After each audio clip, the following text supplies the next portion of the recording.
Before the 1930s, the Costa Rican rainforests were essentially a wall of green, an isolated, misty landscape disconnected from the outside world.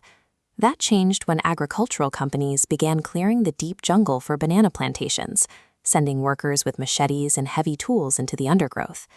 As they cut back the vegetation, they found objects that clearly didn't belong in the mud. Scattered across the forest floor were dozens of massive, perfectly rounded stone spheres. Geologists and archaeologists soon arrived to investigate.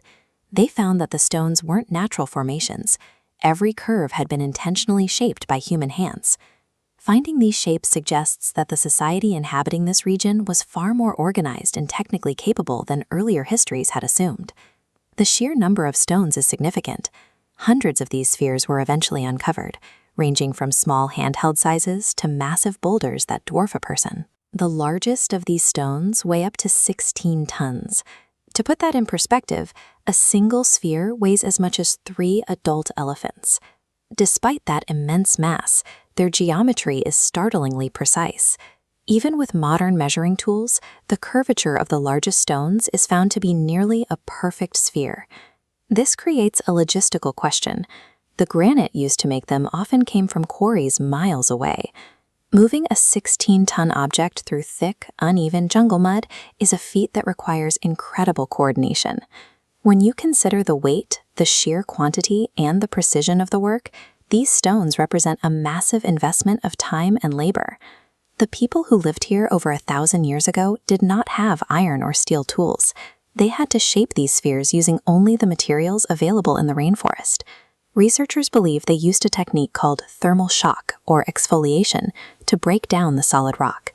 First, the workers would build intense fires around a large raw boulder, heating the exterior until it reached a critical temperature. Then they would quickly douse the hot rock with cold water. The sudden temperature drop caused the outer layer of the stone to crack and flake off, slowly rounding the edges with every cycle. Thermal shock allowed them to remove the bulk of the rock, but the final, smooth finish would have required thousands of hours of grinding and polishing with sand and water. We have a likely explanation for how the stones were built, but the reason for their creation is much harder to pin down. One theory suggests the stones were used for astronomy. Some researchers have mapped the original locations of the spheres and found patterns that seem to mirror specific star constellations. However, because the builders left no written records, it is difficult to prove if these alignments were intentional or simply a coincidence. Another theory focuses on social status. It's possible the stones served as symbols of a leader's power, with the largest spheres placed in front of the homes of the elite to display their influence. The effort required to produce these stones suggests they held significant meaning for the community, whether as tools for navigating the sky or as markers of earthly rank. Finding a definitive answer has been made much harder by the way the stones were handled. In the 1930s, workers moved and scattered the spheres to clear the land, destroying the original alignments that held the clues to their purpose.